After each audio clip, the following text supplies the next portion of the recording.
Hello, everybody, and welcome to another edition of the Coco and Daltz podcast. I'm not Coco. And I'm not Daltz. And this week we're talking about a movie that is a Netflix original. And I think maybe, Coco, you should take it away and describe and provide the audience with a summary. So we watched The Last Thing He Wanted, The Last Thing That He Wanted. The Last Thing He Wanted. Okay, Yeah. That's how much we liked this movie. I can't even remember the name of it. It stuck with you. It was released on Netflix on February the 21st, so it's only been out for about a week and a half, 2 weeks if you're listening to this in real time. And why wouldn't you be? Exactly. You should be subscribed. You can listen to us on Apple Podcasts, Spotify, Pandora, Google Play, really anywhere. And you can actually come to our house and listen to us record it too, because now we have a live studio audience. Oh, that's true. And we've got the scroll, the Times Square marquee around our dining room where We also have record. that on the outside of the house. We do. So The Last Thing He Wanted is about Anne Hathaway, who plays a journalist working for the Atlantic Post. Very clearly supposed to be the Washington Post, but I guess Jeff Bezos wanted too much money to license use of the name. So she's working for the Atlantic Post. It's If I the could 80s. just interject there, that's a big territory to cover, is the Atlantic. Yeah, that's true. Like, that's a big ocean. It is. So it's the early 80s. She's down in Central America. She's covering the Sandinistas. She gets pulled off that assignment to follow Ronald Reagan around on the campaign trail for his reelection in 84, which looked pretty stultifying. And she ends up dropping out of that assignment as well because her father, played by Willem Dafoe, who is a gun runner, got sick. Randomly. Yeah, and needed her to complete one last big job for him so he could make a lot of money. So she flew down to Costa Rica to sell arms to, I'm not sure if it was the Contras or the Sandinistas. It was hard to tell. The Contras, I think, were in Nicaragua, weren't they? Well, it was hard to tell. Okay. So she sold arms to some nefarious terrorist/freedom fighter group in Central America. And Some guy who looked like Javier Bardem's brother. from there, things, believe it or not, got convoluted after that. Wait a minute. No, it was convoluted before that. I wasn't really... So at the end of the movie, when they kind of wrapped up all the loose threads with some exposition, at that point I was like, okay, I think I understand what was going on. But between when the arms deal went south, because that's what arms deals generally do. Yeah. Spoiler. Yeah, things took really crazy turns. Somehow she hijacks a car.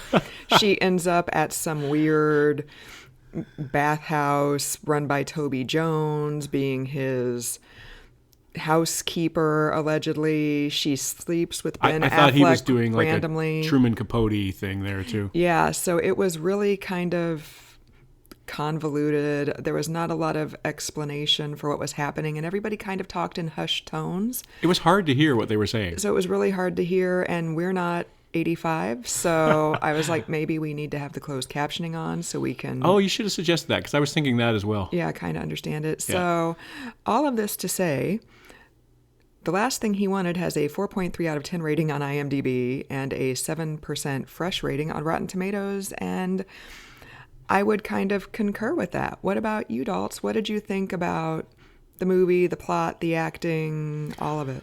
I thought it was like a Hallmark movie that was ready to, go mainstream. It's like, oh, we're going to make an edgy Hallmark movie, and it's going to Wow. be this woman who takes charge of her life and does these crazy things, and it was just out of control. There wasn't one linear thread throughout the whole movie. It was like, I thought it was going in this direction, and the next thing I know, she's trading arms with these guys, and then the next thing I know, she's cleaning this guy's resort in the Caribbean. And what does this got to do with this? I mean, it was just completely convoluted. I was confused throughout the whole thing. I got to admit, sometimes when I'm watching a movie, I'll say to Coco, what did he say, or what did she say? And the movie started, and I never got any of it. Right. And I just decided not to, because I didn't know, as we watch movies, we don't tend to inform each other during the movie whether we like it or not, or indicate either way whether it's a good movie. So I didn't want to be like, Coco, what the F is going on? Although I can a lot of times tell when you're checked out because you will pick up your phone frequently. And I think the first time you did that last night was about 30 minutes into it, and I was like, yeah, he's not. Well, I he's try into not to it. do that because I don't want to give that away. Now that I know that you know that that's an indication, it's like, yeah, I need to check my email because this movie's not doing it for me. So I'm trying not to do that. But in this movie, I wanted to check my phone in about the 5-minute mark because I was completely checked out of it. Anne Hathaway, I thought was fine. I expected more from her because I have a great deal of respect for her and other movies that she's been in. She was just fine. Ben Affleck, I don't know what he's got going on with his face, but I'm just not. And he played Ben Affleck. I mean, he was fine. Rosie Perez, I had a hard time understanding what she was saying because of the whole muted audio, and then hers seemed to be different from other people's. Her audio was weird. Willem Dafoe, I thought was crazy Willem Dafoe, so he was pretty good, but I just...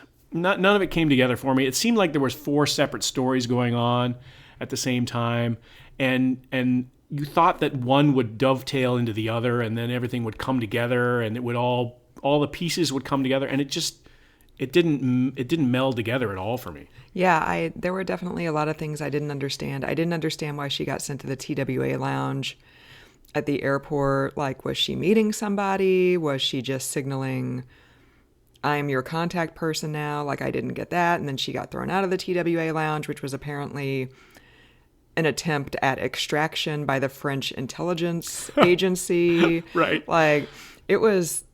But that was telegraphed to me, though, because the woman who saved her from the TWA lounge was very pointed at, you must do this and you must do that. And it seemed like I thought she was a CIA agent or somebody. I thought she was in on it. Well, I didn't know I couldn't tell if she was friend or foe. Like, I had no idea. And I didn't even know what the purpose was of her even going to the lounge in the first place. Well, so I'm not sure about the purpose of a lot of these events in the movie.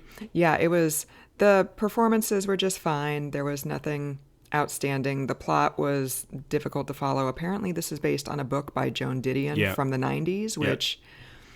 you shouldn't have to read a book to understand what happened in the movie. I realize that movies can be changed from books. That happens more than once, but you shouldn't have to read a book to get it. Like, I went to both the book Wikipedia and the movie Wikipedia after the movie to try to figure out, like, and that's a bad sign. And neither one of them really had a whole lot of details about the plot, so maybe that's a bad sign too. I don't know. There wasn't much to work with there. I mean, it was cheesy, and it had this brown filter on it that gave it some sort of the 70s or 80s, I guess it was. I got that from the overdressed sets and the pointed, clothes and everything that everybody was wearing. I got all that, and maybe that was part of it, was the filter, was to make it look a little bit older.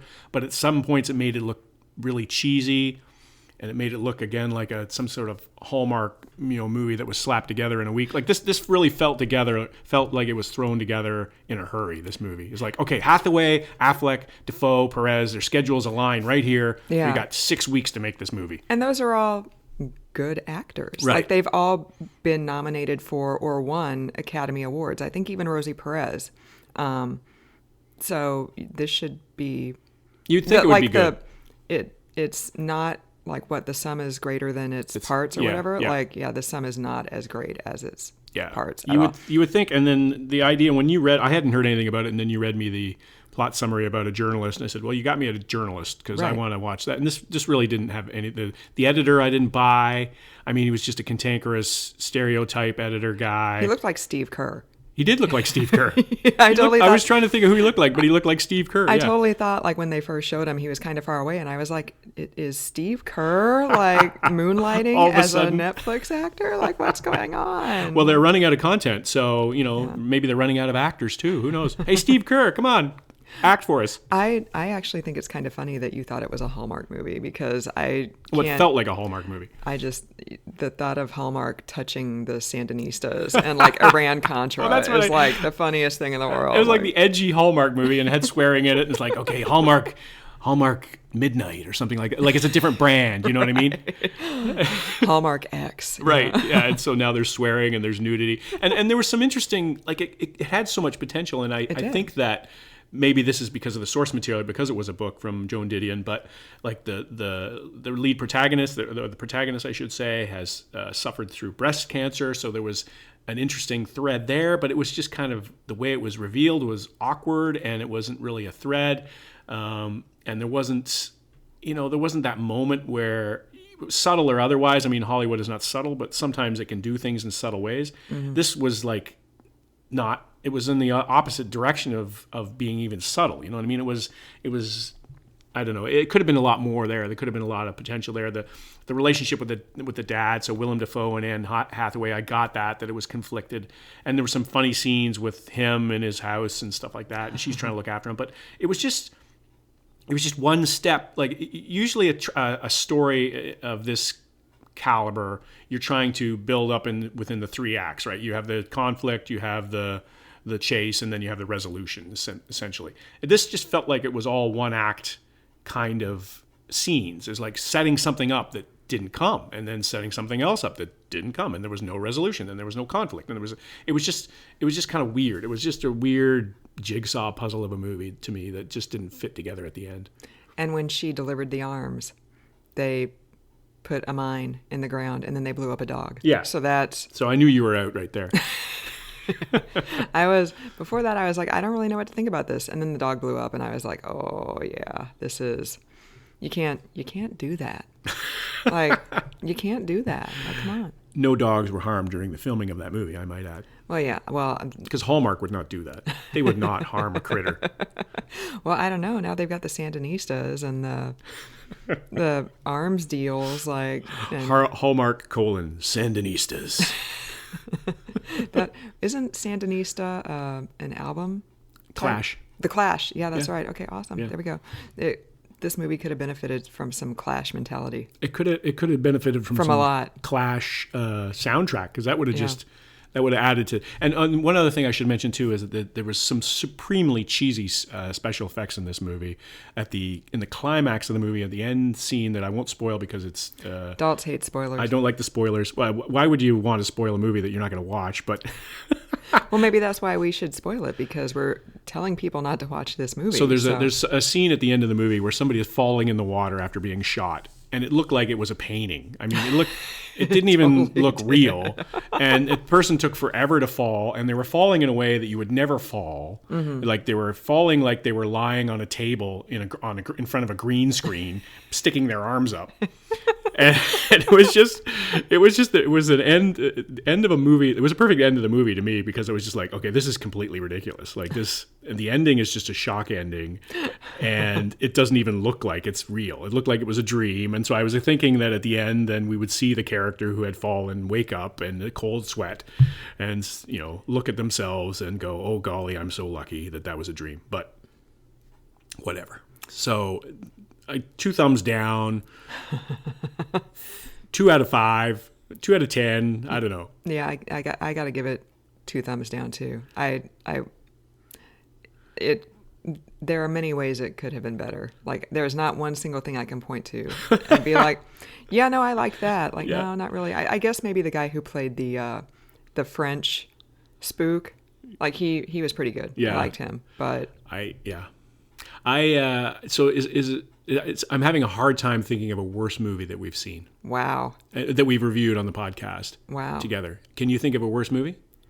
I'd have to go back and look at our library of, but off the top of your head, 53 other episodes that we've done, and we usually tend to screen the movies pretty good before we watch them, so we have a sense of whether they're good or not. And this one we kind of jumped right in on because it was new. Yeah, and we were like, oh, this is something that we can watch at home in the 2 hours of free time we have on Monday night, instead of having to fit a movie in the theater into our busy schedules. And this is our reward. Netflix, you effed us. We want our 2+ hours back. Right. I want the 80 cents of the $13.81 I spend every month on my Netflix subscription back. I think that's I think we have a dissatisfied customer. Isn't there some sort of like satisfaction guaranteed clause in Netflix? I'm sure there is. Well, if this is the worst thing that we've watched on Netflix and 3 years of having Netflix, that's pretty good. I've watched some bad things solo, so. Well, that's true. Oh, speaking of solo, I mean, there's that wasn't this bad though. Yeah, no, Solo is wow, shockingly, I can't believe you're defending Solo. We're defending Solo. What about what did we see when we double dipped? Was it Solo? Because we double dipped the Newsroom or whatever that was with Tom Hanks and Meryl Streep, and then we. Oh, the paper. The Last Jedi. The Last Jedi. The Last Jedi was pretty bad as well. Really? But the special effects were still pretty good, Yeah, and the special story effects was were like, at least it had a thread. I mean, it was Yeah. tired and old, but at least Yeah, it was horrible. So I don't know. yeah. Well, we're not going to go back into everything we hated because we want to end on a positive note. Right. We're all about the positive here at Coco and Daltz. Because it's a beautiful spring day, and The sun is actually shining in our small Connecticut town. we are filled with hope for the future, which you will not be if you watch The Last Thing He Wanted. So don't watch it. So don't watch it. Recommendation is don't watch it. Don't watch it. So if that's it, you have no other thoughts on the last thing he said? What is the last thing he wanted? And what is the last thing he wanted? Was that an allusion to like her dad? Yeah, The her last dad- thing he wanted was for her to score the big arms deal? No, I think the last thing he wanted was for what happened to her at the end of the movie. Oh, you think that's what Kaputski. her dad wanted? No, I think that's the last thing he wanted was for her to fall into the ocean into a painting and look like she was lying on a green screen table. You kind of just spoiled the ending. I there. know I did. And I don't understand what You you're led talking me into about. it. So on that He note, didn't want his daughter to die. oh, okay, I see what you're saying. See what I'm saying? Okay, all right. Okay. And so if you made it this far, listener, Thank we you. apologize for the spoiler for the movie that you're not going to watch. So for another week, I'm not Daltz. And I'm not Coco.